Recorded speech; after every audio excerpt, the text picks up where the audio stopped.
You're listening to the DolphinsTalk.com podcast network.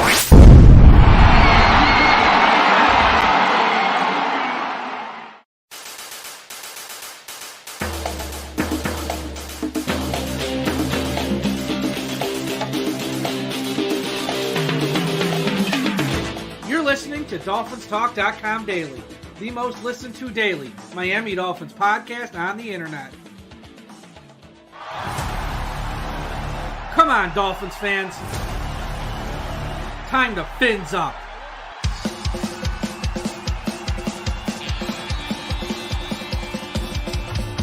Miami's got the Dolphins, the greatest football team.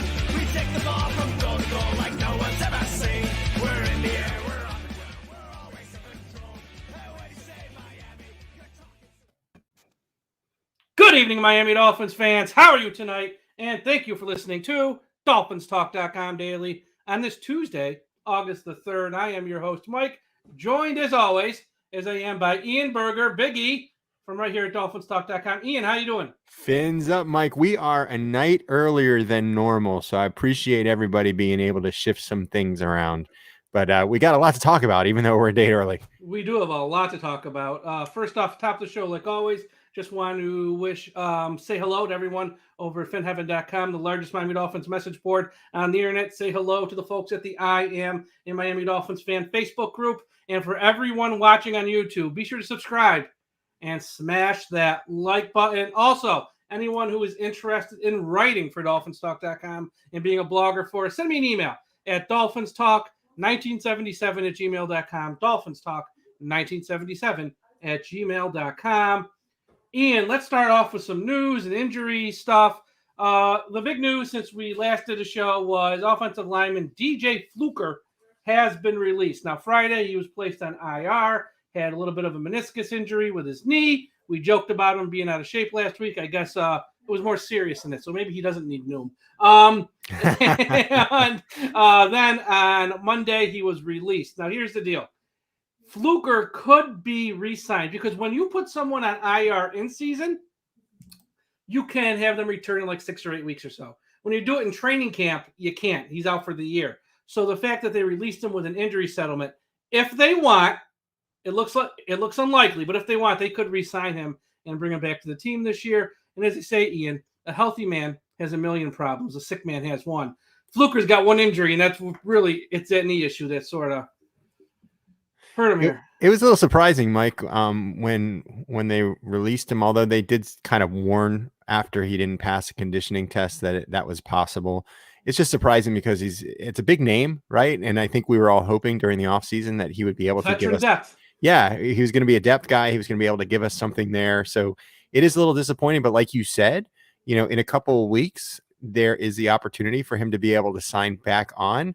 And I'm sure, the Dolphins are going to look at what's happening on the offensive line to say, is he an upgrade over somebody they have right now? And that could very well be the case. And I know we're going to talk about today's practice. More days like today, and it might be the case. I know we're going to talk about that at the end of the show. A little bit later, though. In other news, obviously, the big news from Sunday was the COVID situation in Miami. Offensive coordinator George Gotze is still home and not with the team as he recovers from contracting COVID. No word there. Obviously, the 3 tight ends who are out are Ethan Carter, Adam Shaheen, and Mike Gesicki. They're out, so on the COVID list. So to replace them, because I know fans of Dolphins always laugh and chuckle, here we go, signing more tight ends. These 3 they had to sign because you got to run a practice.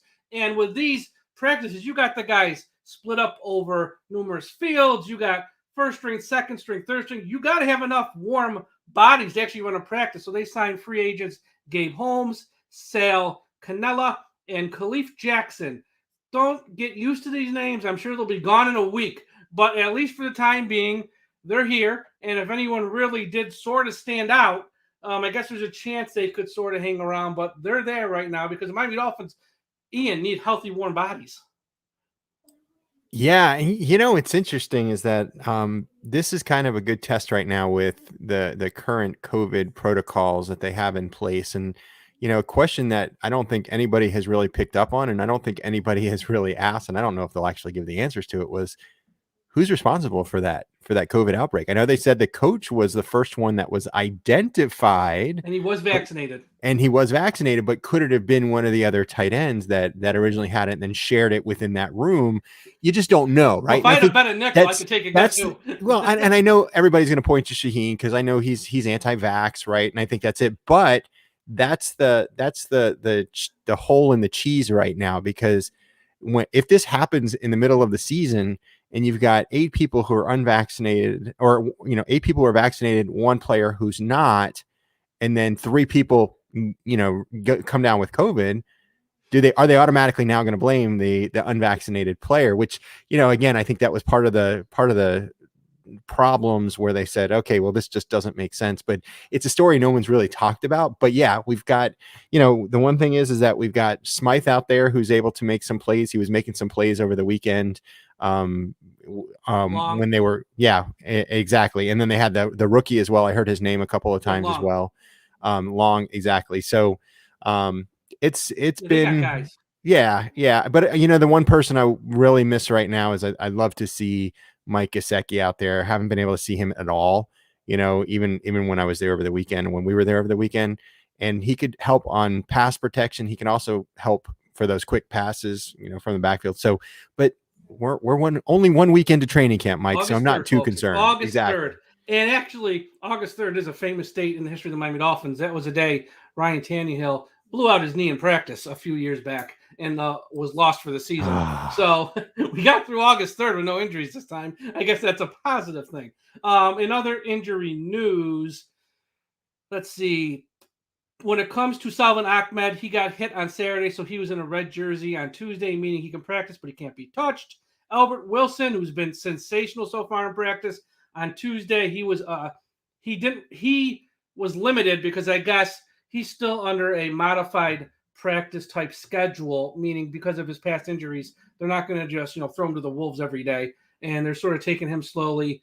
Parker practiced on Monday, sat out today on Tuesday. There's that, and Xavier Howard, look, we're not going to spend a lot of time on him tonight. We've sort of talked about this. We're blue in the face. We know the situation. Everyone knows the situation. He did not practice on Tuesday. He was limited on Saturday. He pretty much did the drills, didn't do any 7-on-7 or 11-on-11s.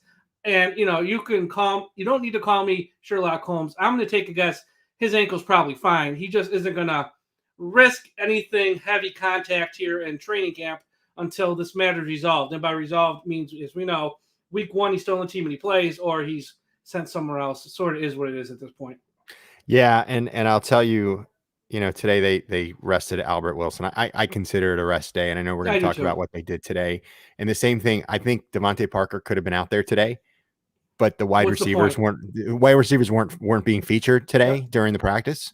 So I don't think that was necessary for him to be out there. And then Salvon Ahmed, I'll tell you, when he first went down, I was reading it through all the live feeds coming from camp, and it sounded serious. That he was down on the ground hit for a ton while. of bricks. It sounded like exactly, and it was great. Session. It was great that he was he was out there today, because what that means is that it's not serious. It's not gonna prevent him from playing. But with him kind of wearing that red jersey right now, it could give Malcolm Perry a little bit more opportunities. Could give Patrick Laird an opportunity, which I hear he hasn't really been able to take the opportunity so far in training camp. And then, of course, my guy, Jared Dokes, it's given him some opportunities. He had a nice 1 or 2 runs today. So, that's the thing when somebody goes down, because during the season, somebody's going to go down. It's just the way that it always works. So you've got to make sure that the guys that are backing them up are prepared and have had the practice as well. Yep. So let's talk about Saturday's practice first, because you were there for that one, and yes, you can probably provide some insight. So first things first. The new facility, the new training camp area, sort of for people who are, out of state or maybe can't go to training camp this year, explain what it's like, what it was like sort of parking there, entering the facility, exiting, and just overall your experience being at the new facility. So I will tell you, getting in the parking, it was very simple. You have to go through gate 10, which is the gate that is far, let's see, I'm thinking of my direction, southwest corner of the stadium. So You have to go in through gate 10. Very easy to park. A huge parking area right next door to the facility. And then you walk in, you have two options. You have an option where you can wait in line to actually get a seat, or you have the option where you can go see all the festivities that are happening. And the festivities included seeing the season ticket reps. I saw all the season ticket reps that I've ever spoken to. I think in Twitter, they were all there. So we got a chance to talk. They had a food truck there. They had the garage sale. And let me tell you, the garage sale that they put on is fantastic. And there was a line to get to the garage sale. They have hats, and they were probably 15 or 20 different types of hats. They were selling them for $15 each. It's like half price. Yeah. It's like half price, what you would find on a website. Exactly. They had game used jerseys. They had regular jerseys. They had like pants, everything that you can think of, helmets, and they were all discounted. And all of the proceeds for that were going to the DCC, the Dolphins Challenge Cancer. That's the correct one, right? Yeah, Dolphins Challenge Cancer. I know they changed the words. So that was that. They had a DJ out there as well, kind of pumping things up. They had a face painter. You got a chance to meet a couple of ex-players. You had Patrick Surtain out there, and you had Nat Moore as well. Those were the two players that you got to meet, and you could take pictures with them if you wanted to. So that was cool, and I think they're going to be doing that every single session. To some extent, right? This weekend. So we'll talk about this weekend soon, but going into the seating area, very, very organized. I will tell you, it feels like it was twice as big as what we had in Davie, so you could get a lot of fans in there. And the way that they've got the field set up, the way that they've got the stand set up, you feel closer to the field here versus what they had at Davie. So it's like it's got this whole different feel to it, which is really, really cool. At Davie, you heard a lot of the music from the field. It was like it was weird how you heard it. It's hard to describe, but here they had music on the field, but you didn't really hear it that much. One thing that I noticed that they have stepped up on considerably now here is they have about 20 signs that say you cannot use your video cameras or your cell phone cameras for video. You can take pictures, but no video. And they had about, I'd say 6 to 8 people walking the ground to watch people in the stands to make sure that they were not videotaping. And that's the secrecy of the team trying to make sure. Has that too. Exactly. And it was funny because I forgot who I mentioned it to, but I said, you don't want a New England's Patriots, scout sitting there in the stand saying this is their offensive install, right? And of course, it's going to change probably as the season comes up. Yeah, they usually do that stuff when the fans aren't there once it's closed. But still, you don't want anybody from any other team, even if it's a fan who's just going to put something online. You might have a large type of following, like you do or I do online, just to sort of record 10 minutes of whatever they're doing. Put it up on social media to which any other team can just go watch. Every team does that. It's not the Miami Dolphins. There's a lot of rules when it comes to training camps on what can be reported and when, what can be shown and talked about. But yeah. So one thing I wanted to add. So this is the piece that I think they've got to figure out, and I don't know how they're going to figure it out. But it was 95 degrees out at Davie. They had these industrial size mist fans going, during the practice. Right now in Miami, they don't, so you're sitting there, there's a 0 wind in the stands and it's like 95 degrees. So at least we're all under an overhang and no one was getting sun. That's a huge difference between the two facilities, but it was still very, very hot out there. And I would say the stands were about 95% full when I looked, when it was at capacity. Some people come in later, some people leave early, but that middle part, I think it was great. But I don't know how you do that. I mean, it's almost like those things in Vegas, if you've ever been, when you walk outside the casino, it's so hot, they got like the mist coming down from the ceiling. And it's so high up. I don't know how it's so possible. high up. That's the thing. That might not work. Or I don't know about the money involved in this. Every day you have fans at training camp, you pass out a couple free waters, ice cold. But I don't know if that's even financially feasible per se, but that's an idea, I guess, on days where it's just brutally hot. But yeah, that's something. But the best thing too, Mike, the best thing, to see the Dolphins fans, to see them out there, to shake hands, to give high fives, to take pictures, to see Papa Pump, to see Paris Love, to see Allie, Dolph Freaky out there. Just so many, and just so many people that I've talked to on Twitter. And, and finally they're like, Piggy. And I'm like, hey, we talk. We're always talking on Twitter. That was pretty amazing. Yeah, that's always the fun part of this because it's not like a game in that there's a smaller crowd and you get your hardcores. This is a place where you're going to meet the diehards of the diehards. They're going to Yep. training camp. Yep. Where for a game you get everybody, which is great because you want everyone there. But for the training camps, you're going to get the people who want to see guys stretch and exercise and run drills and run punt return drills, which is not the most exciting stuff in the world sometimes. But that's where you're going to meet your diehards, your Absolutely. hardcores. So Saturday's practice was a no padded practice. So with no pads, as I always say, we take everything with a grain of salt. But one thing that should be noticed, and Tua Tagovailoa on Saturday, from everyone who was there, had his best practice ever as a member of the Dolphins. And I know, there's a segment of fan base that likes to criticize him or nitpick this. So far, and it's early, it's only about a week, he has been sensational in training camp. Now on Tuesday, we'll talk about this. There wasn't a lot of passing drills per se, so it is what it is. They worked on other things on Tuesday, but so you can almost throw this one out the window. And it's not even that he was bad on Tuesday; he just wasn't. He wasn't used. It wasn't used. It wasn't a passing game. Exactly. But so far, with no pads, Tua has been outstanding to say the least. Biggie, what are your thoughts so far from what you saw on Saturday with Tua? Saturday was a great day. I think it was, and it's actually, if you've been following, the live tweets, if you've been following any of the sports writers, they were giving glowing reviews about Tua, and it was day after day after day. It was pretty impressive to see that. And on Saturday, it was no different. Now, Tua too, I don't know if everybody knows this, but right before practice started, Christian Wilkins was the first person out on the field, but then Tua came out and he took the microphone and he thanked all the fans for being out there right before everything got started, right before everybody got out. But, he was decisive with his passes. He had some very, very tight spiraled balls that he was throwing. He was pushing it down the field. He was going 20 to 30 yards up the seam, and the wide receivers were making the plays. And he had a couple of red zone drills that were getting right to Albert Wilson and right to Jalen Waddle. And let me tell you, watching Jalen Waddle just put his foot in the ground and then, shift to the opposite direction, it's a thing of beauty. And you have to, it's hard to say how great he is because you have to kind of see it, and he just, it doesn't, I know people have talked about him having a limp and, him working through pain. It does not show during these practices. The young man, I keep saying it and I'm going to keep saying it, that he's going to be special.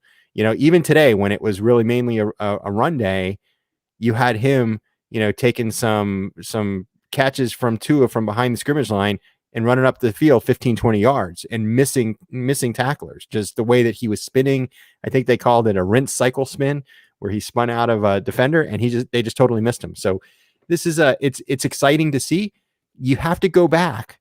When's the last time, even this early in training camp? And again, I'm going to keep reminding everybody, this is training camp. You don't really see what you got until you go to preseason and then you get to your regular season. But who can remember a week into training camp where you're talking about your quarterback being this good, this consistently?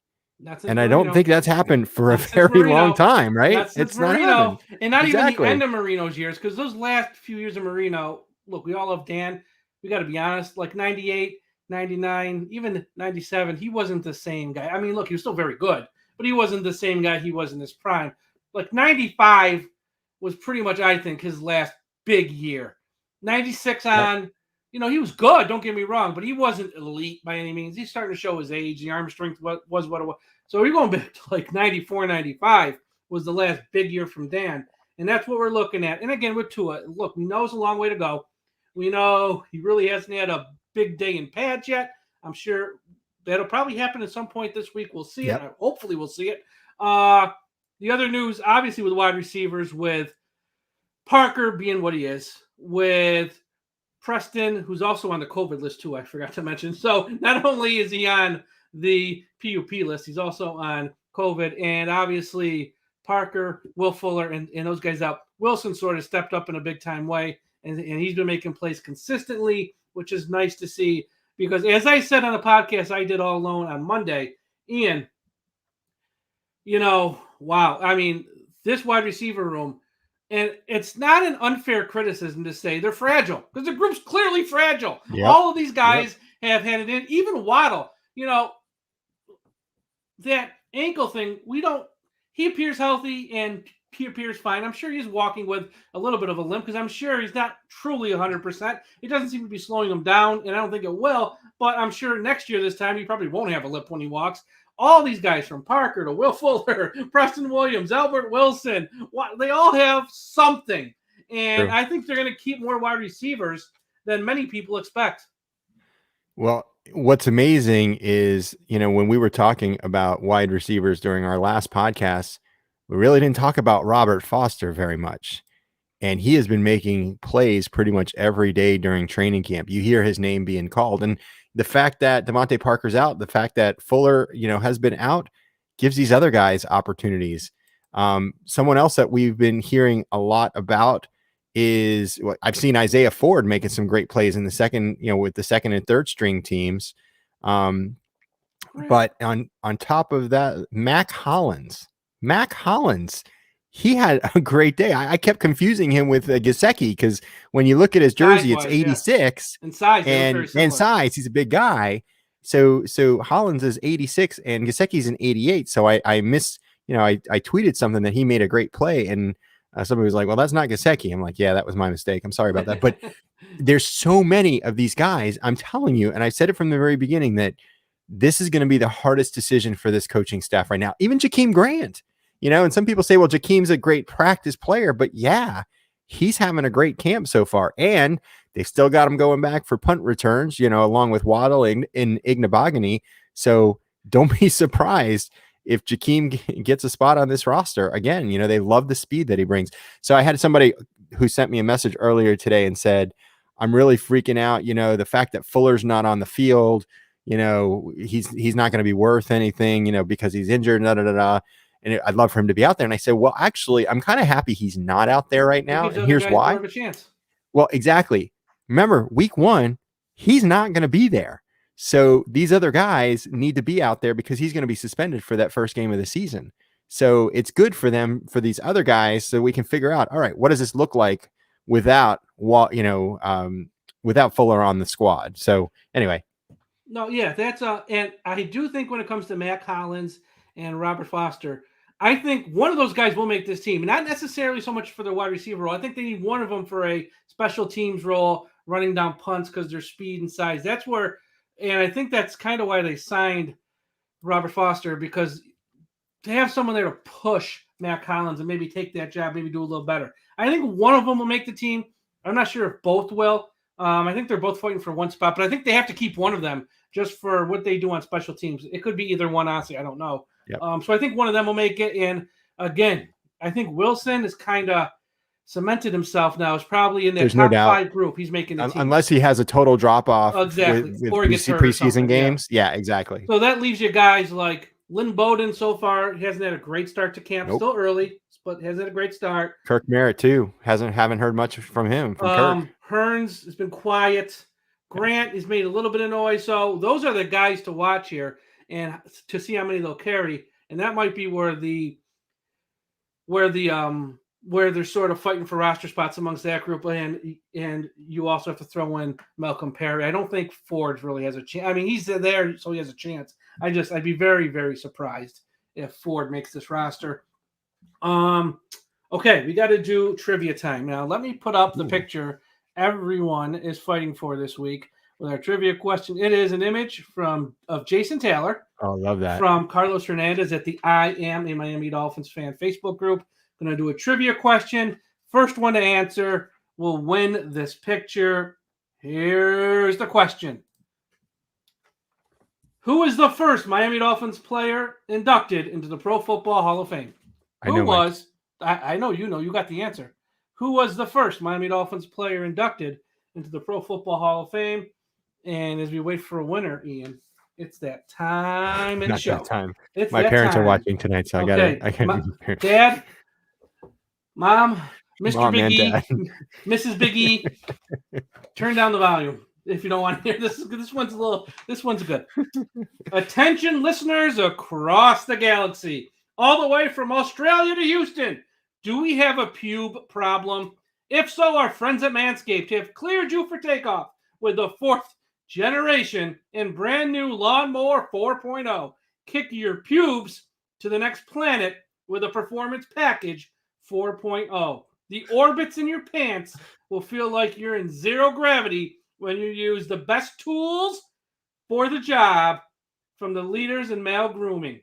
Everyone go to manscaped.com, use the promo code Dolphins Talk, save 20% and get free shipping. And nobody's got this one yet. No, they haven't. This is crazy.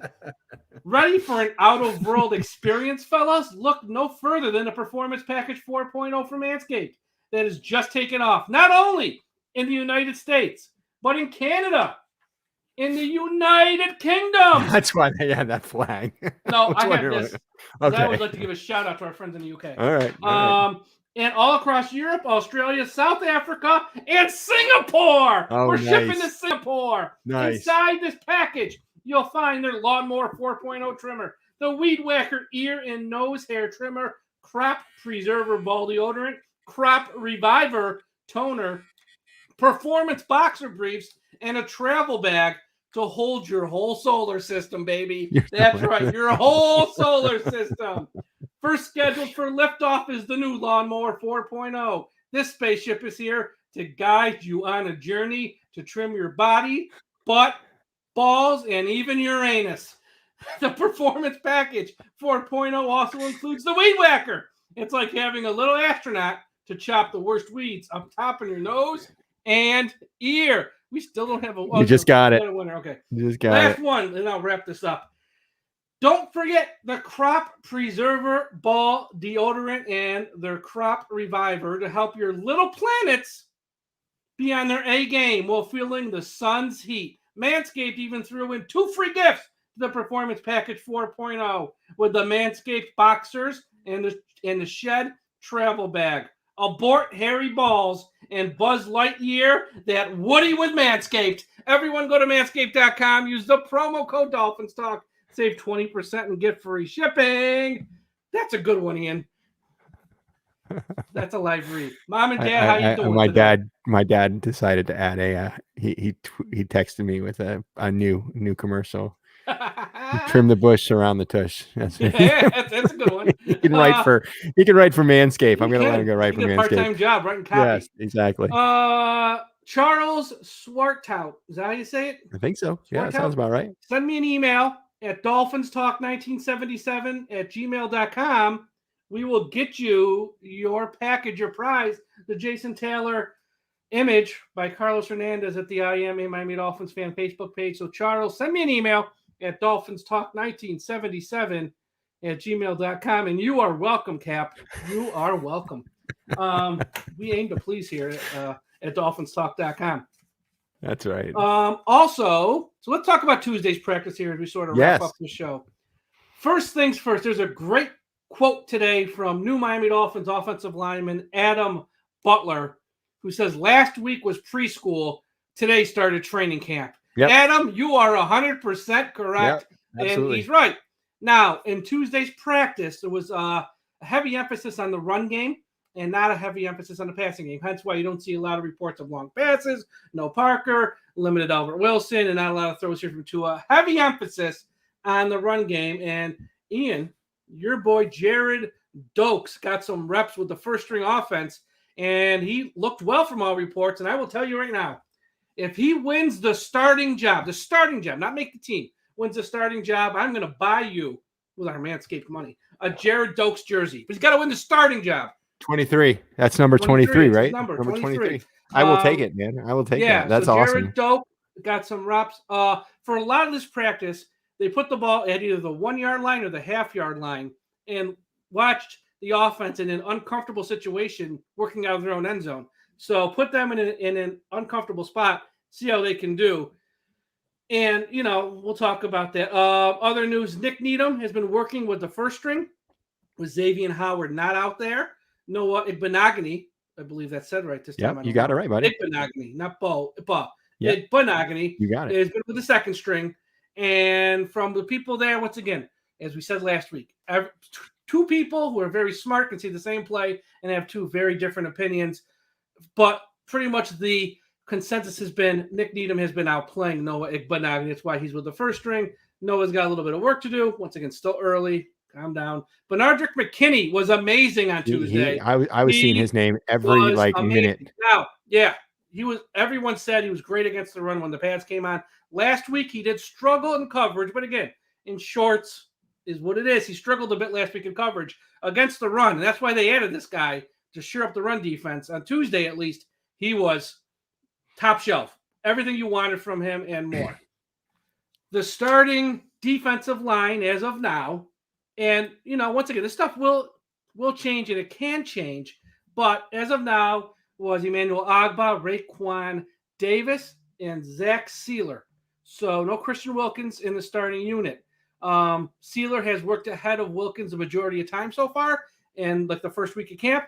And Armando Salguero, Ian, had a little tidbit here saying that at the end of last season, the organization told Wilkins he needs to, quote unquote, do more. Obviously, being picked so high in round 1, they have lofty expectations for him. They want him to do more.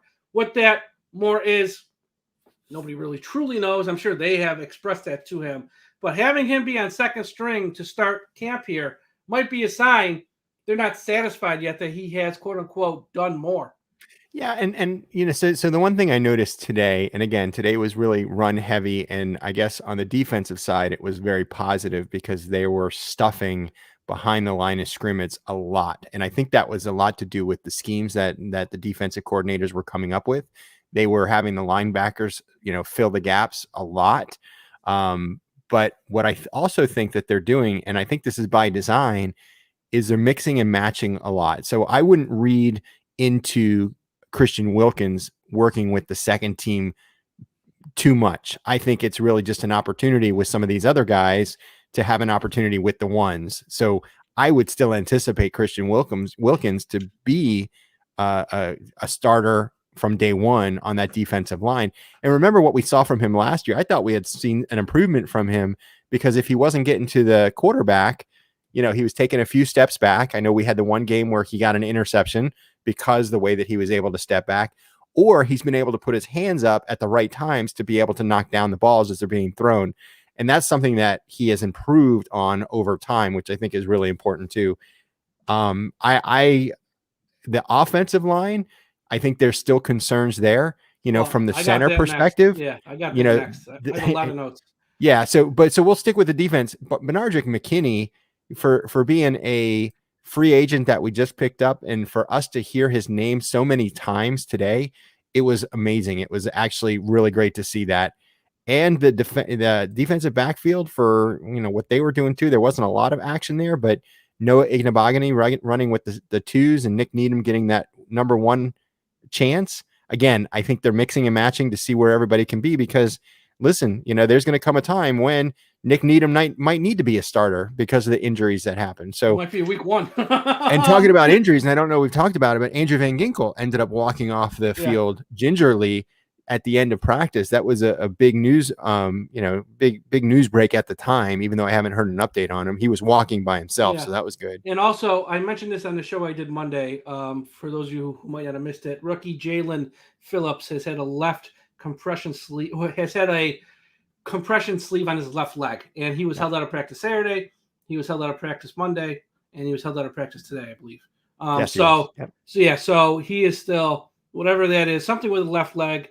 They're not going to tell you what the injuries are because they don't have to right now. Until there's a game, they really don't have to tell you anything. So trying to get news out of them is going to be like trying to find gold. It ain't going to happen. But there's that. And also, one last thing here. Adam Butler has been very impressive so far in camp. He had another big day today. So they have depth along that line on defense. And I think the Wilkins thing, I think they're sending a message. Whatever that message is now, look, he might start come week 1, but clearly they're sending a message here because he was a very high pick in the draft. So obviously they have lofty expectations. And whatever message that Armando started talking about, because he doesn't really know what they mean by more, but obviously he was told that they want more out of him. Whatever that is, maybe it's weight, maybe it's this, that, who knows, but they expect more, they want more. And right now he's with the second string. Now we got to talk about the offensive line. And this will probably end the show here. Look, folks, here's the deal. It's only one practice and pad, so you can't hit the panic button yet. But we can also be critical of certain things as well, and I think that's fair.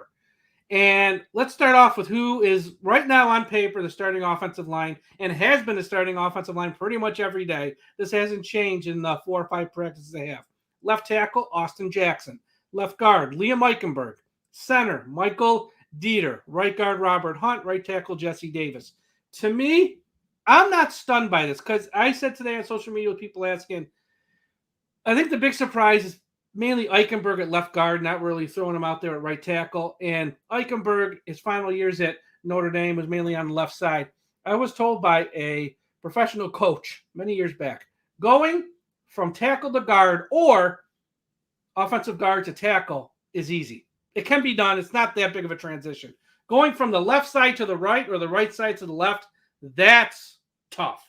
So if Eichenberg, they drafted, and he's more comfortable on the left. Putting him at left guard, I have zero problem with. And once again, this all could change. It could change. It's still very early. But if that's where they sort of hope he works out and want to give him the first chance to work out, I have no problem with it. And from all reports, he's been pretty solid so far at left guard. Now, this was a bad day for the offensive line. It was. They were off their feet a lot. They were on their No butts. holes. No holes for the running backs. Now, once again, you can't go crazy because the other side of the ball knows it's a day where we're not going to work on passing. So they're going to tee off on this offensive line, knowing what the plays are pretty much. But with that said, you hope for a little bit more to see more. Solomon Kinley has been working a lot with the third string. A lot. That tells you a lot right there. Disappointing, very disappointing. Hopefully, I don't know if it's a weight issue with him. That's always something you have to consider because he is a very big boy. And it was reported on Tuesday from a lot of the reporters there, not just one person. He was on his ass a lot. And now he's working with a third string and he's on his ass a lot. That's not a good sign. Center, Matt Skira has been working second string, and today he got bumped down to third at one point. So that's not good there. And Cameron Tom got moved up to second string center. I guess he's actually been somewhat okay, but obviously not a guy you want to sort of start at any point. And I think here's the concern, and I'll get your thoughts again. Sure. With the offensive line. Austin Jackson, left tackle, I have no problem with. Jesse Davis, a right tackle. As I've said numerous times on our shows, I have no problem with one of these veterans, whether it was him or Fluker. Now it's obviously having him hold down a Jackson. There's so much youth here. I want a veteran out there. So having him right tackle, I have no problem with. Hunt is what it is. Eichenberg, fine. Michael Dieter at center. Now, I saw this guy up close play in 2 real games in 2019. And I'm just saying this nicely. Look, we are pseudo reporters here, pseudo analysts. I can't say everything's always sunshine and rainbows. So I'm just saying that he was not good. He got pushed around badly in 2019. Now, he was a rookie. Last year, though, the offensive line wasn't sensational, and he still couldn't crack the lineup. He hardly played last year outside of maybe a handful of plays. If we're going to roll into week 1 with this guy at center, and I'm sure he's improved some, I'm sure, but that is not instilling confidence in me with our center position. And if the guy we signed, the veteran we signed, is, working second string and he's getting bumped down to third string in the first week of practice, that also doesn't instill confidence in me. And we've spent so much of a heavy investment in this offensive line. With first round, second round picks, we traded up in round 2 for Eichenberg. We traded up in round 4 for Solomon Kinley. Austin Jackson's round 1. Robert Hunt's the top of round 2. If we still haven't solved this offensive line issue, and I know it's one practice, I'm not saying we haven't. I'm just saying the early reports aren't promising. And if we're going to roll into the season with Michael Dieter at center, that's kind of a disappointment. I'm not going to lie. I mean, he can always prove me wrong and shut me up. Absolutely. But that's not what I was hoping to see. So I'm going to remind you, it's the first day of pads. Oh, I know. Right? That's first thing. But secondly, I think what this tells you too, and I find this to be encouraging, that Coach Flores says, and he says this all the time, that every position is up for grabs. I'm going to have everybody compete for their role. So even though you may have been a top of the second round pick, even though you may have been a top pick last year or the year before that, that doesn't automatically mean that you're automatically going to be a starter for this team. And I think what he's trying to do is mix and match to find the best grouping together. And today it was finding the right grouping for the run game. It sounds like they were really focused on trying to find, the offensive linemen that can make holes for the runners. And they didn't have a lot of success with it. A little bit. I think the longest run I read today was a 9-yarder that one of them made. I think it was I forget who it was, but anyway, I think what's disappointing is seeing Solomon Kinley drop down to the third, but I think that's a clear message to him that he has to get better. Last year he was thrown into the starting lineup, and I think it was partly because he was drafted and they wanted to put him out there, but now there's competition for that position and he's not going to be guaranteed for that either. Here's what I like though with Dieter. This is now his third season, and sometimes for offensive linemen, it takes them a minute to get to the level that they're going to be productive and that they're going to be successful at. So he has been the starting center, I want to say now, for every practice since training camp opened. So that could be encouraging because I know, again, he's up against Skura. There's nothing stopping Skura from being successful and competing for that role, but he's obviously not doing something right from the coach's perspective. So coaches are going to put the best players in there that gives the team the best opportunity to be successful. So I think what we're seeing today is not going to be the final starting offensive line that we see week 1. I think it's going to be mixing and matching. And I think again, I say this with the coach, he wants guys to be ready in case an offensive lineman goes down. I think it's in the Miami Dolphins voodoo or something where every season we have an offensive lineman go down for one game, for a couple games, for whatever. So, and we always have issues with the backups. I mean, I remember a particular game where Tannehill, we were winning and then right, exactly. And the two of our offensive line starters, I think one of them was Tunsil and I forget who the other one was. And the defensive rush came in, I think sack, fumble, and ran back for a touchdown or something like that. And I was like, all right, that's going to be that game. It just happens with the Dolphins so often. And Coach Flores is trying to find guys that can jump around a couple different positions that can be successful in those positions. So I'm not too concerned. I'm excited for what we get tomorrow because I want to be able to see Tua, throw the ball a little bit more with the pads on so that we can continue that good feeling that we've had so far. And also, like you said, trick out the defense a little bit. They can't stack the box if they don't know if they're going to run or pass the ball, Here's my two concerns is now that we lost Fluker, who was a guy who could have played left tackle, right tackle, left guard, right guard. Depth-wise, if you're going to start Michael Dieter, who does have a little flexibility, who's your first guy off the bench? Right now it's going to be Adam Pankey, and it's not encouraging to me. The other thing is we know these offensive line issues. We've had them forever. Ian, we're paying. It's on our cap. $6 million for Eric Flowers to start in Washington. Now, why are we paying $6 million for a guy to start for another team when we clearly have offensive? That move never made sense to me at the time. And now that you lost Fluker, most likely, I don't think they're going to resign him, but once again, who knows? They have him play for another team when you got offensive line issues of your own, potentially, or at least need some more depth. Because right now, if you look at the depth, here's your backups. It's going to be Cameron Tom, Matt Skura, Adam Pankey, Timon Paris. I mean, a lot of guys that you haven't heard of before. A lot of guys you haven't heard of. And it's just, we go through this. It seems like year after year. It's just worrisome. It's not panic button time yet. It's August 3rd. But it is a little worrisome here that it's the same young group and you hope for growth and you hope they improve. But even, if not, you still got two guys in this group and Eichenberg was a rookie and Michael Dieter's year 3. But, outside of 2019, he really hadn't done nothing. And when he was on the field in 2019, it wasn't any good. So we'll see. I think they're going to have to be in the market here for a veteran offensive lineman. Once again, nobody any good or no one who you expect to start, but a little bit of capable depth, little bit of capable depth. And because and I know this practice on Tuesday, it's loaded up against the offense. They tilt the scales. They're working on things. That's why they're putting the ball at the half-yard line. They want to see how the offense can survive when they know that the pressure's coming.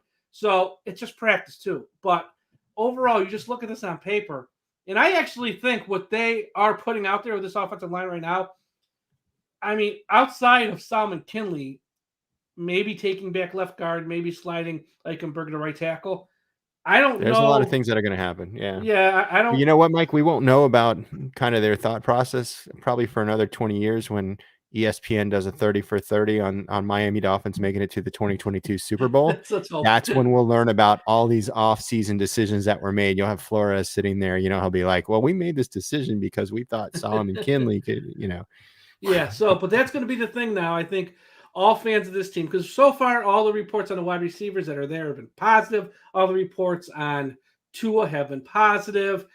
Xavier Howard thing is what it is. And the pass rush news has been positive. So every practice now, the microscope's going to be on this offensive line each and every day. And where we will get a much better idea is when they do the joint practices. Because the joint practices, Yep. we're doing the Bears first, right? Aren't we doing with Bears the joint first practice and Bears? then Atlanta, correct? Because you're lining up against other guys that you haven't really seen.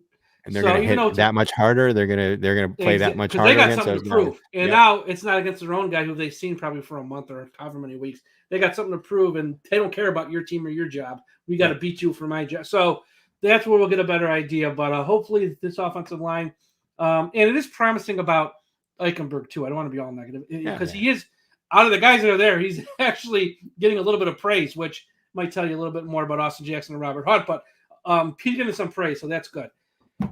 So, Ian, I think that's all we got for tonight. Yeah, that's all we got. Yeah, no, Mike, it's been a lot of fun. Did you want to talk about the military giveaway? Oh, yes, our military contest. Everyone, we've gotten a ton of great feedback. I get probably one entry a day, which is amazing. So if you are a fan of the Dolphins and you also served in the military previously or are serving now,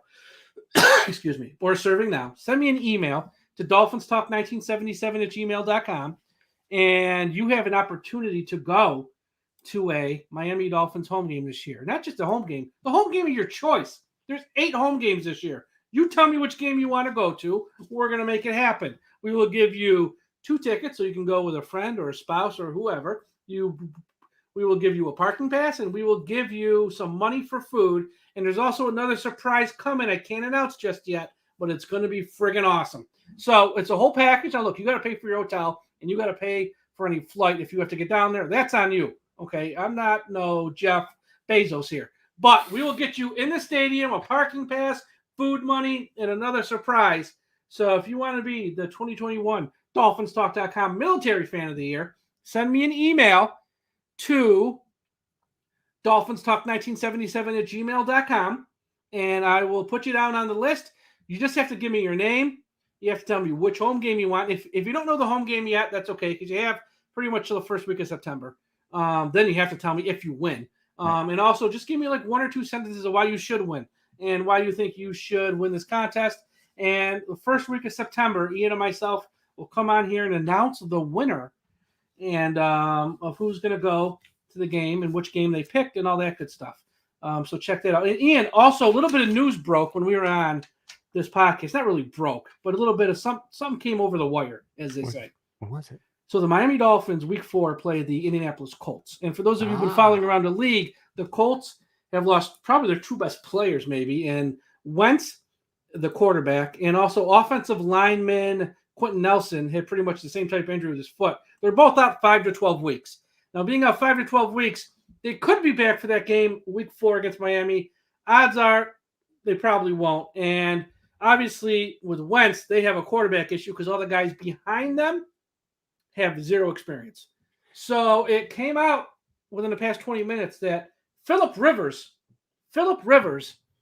hasn't totally – he might come back.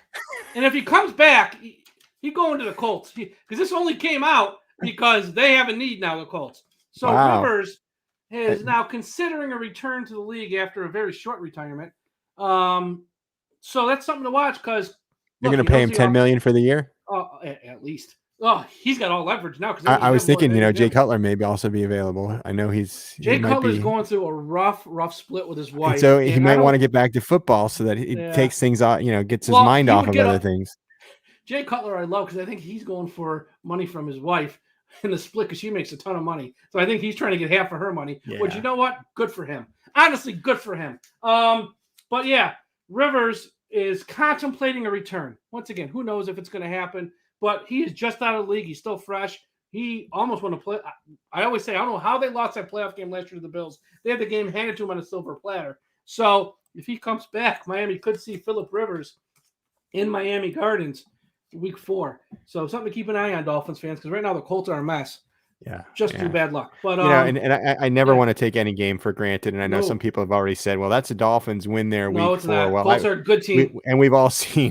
We've all seen games against backups, and it doesn't mean anything. All these guys are NFL players, so no, you don't have a quarterback. They're in the NFL for a reason. It does make it easier. So if they have to go up against Jacob Eason or something, that makes it easier. But the Colts on paper at every other position is as good as Miami, and in some spots a lot better. They are a loaded team. Now, not having a proven quarterback hurts. Oh, and it was also announced last week that the Patriots are going to start Cam Newton week 1.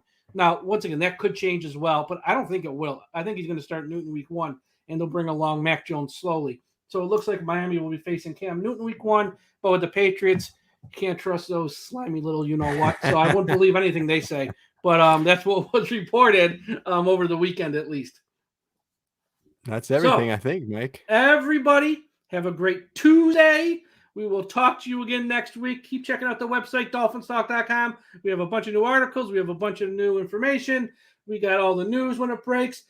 We have various podcasts, like the Fins Fan podcast with Lou Agrone and Michael Fink. Check them out. Everyone go to our YouTube page and like and smash that like button. Or I should say smash the like button, subscribe to the channel, go to YouTube and search for Dolphins Talk. Also go to YouTube and search for Big E Miami Dolphins and follow Ian Berger's Miami, his YouTube page as well. Follow Ian on Twitter at Ian693 Ian693 _. And you can also follow me at Dolphins Talk.